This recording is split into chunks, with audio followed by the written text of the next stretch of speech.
കാറുകളിലെ ഇമ്മൊബിലൈസറിൻ്റെ സിസ്റ്റത്തെക്കുറിച്ചാണ് ഇന്നത്തെ video. Immobiliser എന്താണെന്ന് വെച്ച് കഴിഞ്ഞാൽ നമ്മളെ കാറിൻ്റെ ECM-ഉം പിന്നെ നമ്മളെ കീയുമായിട്ട് ഒരു കോഡുണ്ട്. അപ്പോൾ ഇത് രണ്ടും മാച്ചായാൽ മാത്രമേ വണ്ടി സ്റ്റാർട്ട് ആവുള്ളൂ. അപ്പോൾ ഔട്ട് സൈഡിൽ നിന്ന് വേറൊരാൾ കൊണ്ടുവന്നിട്ട് വേറൊരു കീ ഇട്ട് വണ്ടി സ്റ്റാർട്ട് ചെയ്ത് കൊണ്ടുപോകാതിരിക്കാനും മോട്ടിച്ച് കൊണ്ടുപോകാതിരിക്കാൻ വേണ്ടിയിട്ട് വണ്ടിയിലുള്ള ഒരു സെക്യൂരിറ്റി സിസ്റ്റമാണ് ഈ ഇമ്മൊബിലൈസർ എന്നുള്ളത്. അപ്പോൾ ഇമ്മൊബിലൈസറിൻ്റെ മോഡൽ അമ്മച്ചത് ഇതാണ്. ഇതിപ്പോൾ മാരുതിയുടെ വണ്ടിയാണ്. മാരുതിയുടെ വണ്ടിക്ക് ഒരു കാറിൻ്റെ ഒരു എംബ്ലത്തിൽ അതിൻ്റെ കൂടെ ഒരു ഒരു പൂട്ടിൻ്റെ ചിഹ്നം അവിടെ കാണും. വണ്ടിയിൽ ഈ കാണുന്ന ഫസ്റ്റ് കാണുന്നത് അത് ഇമ്മൊബിലൈസറിൻ്റെ വാണിലാണ് പോണത്. ഈ സമയത്ത് ഈ വാണിൽ ചില വണ്ടികൾ പറഞ്ഞിട്ടുണ്ട് വണ്ടി എല്ലാം ക്രാങ്ക് ആവുന്നുണ്ട്, പക്ഷേ വണ്ടി സ്റ്റാർട്ട് ആവണില്ല. അപ്പോൾ നമ്മളൊന്ന് ചെക്ക് ചെയ്ത് നോക്കുന്ന സമയത്ത് ഈ ലൈറ്റ് കത്തില്ല.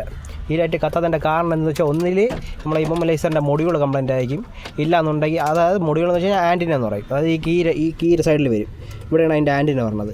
ഈ ആൻറ്റിന കംപ്ലൈൻ്റ് ആക്കി, ഇല്ല എന്നുണ്ടെങ്കിൽ കീ കംപ്ലൈൻ്റ് ആയിരിക്കും. ഇപ്പോൾ കീക്കകത്തൊരു ചിപ്പുണ്ട്, അതിലൊരു കോഡുണ്ട്. ആ കോഡും ഈ ആൻറ്റിനയിലുള്ള കോഡുമായിട്ട് മാച്ച് ആയാൽ മാത്രമേ ഈ വാണിൽ നമുക്ക് കത്തത്തുള്ളൂ. ആ വാണിൽ നമുക്ക് കത്തിയാൽ മാത്രമേ വണ്ടി സ്റ്റാർട്ട് ആവുള്ളൂ. അത് കത്തിയില്ല എന്നുണ്ടെങ്കിൽ വണ്ടി ക്രാങ്ക് ആയിക്കൊണ്ടിരിക്കും, പക്ഷേ വണ്ടി സ്റ്റാർട്ടായി നിൽക്കില്ല. അതൊരു സെക്യൂരിറ്റി സിസ്റ്റമാണ്. വേറൊരു താക്കോലുണ്ടെന്നിട്ട് വണ്ടി മോട്ടിച്ചുകൊണ്ട് പോകാതിരിക്കാൻ വേണ്ടിയിട്ടുള്ള ഒരു സെക്യൂരിറ്റി സിസ്റ്റമാണ്.